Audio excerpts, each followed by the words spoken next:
ശ്രീരാമവില്യം തിരുമുറ്റത്ത് പെരുങ്കളിയാട്ടത്തിനാരവം.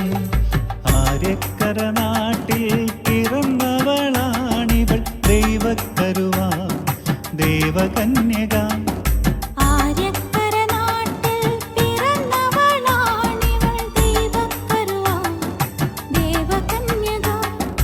ആഴികൾ 108 മരക്കലമേറി താണ്ടി മലന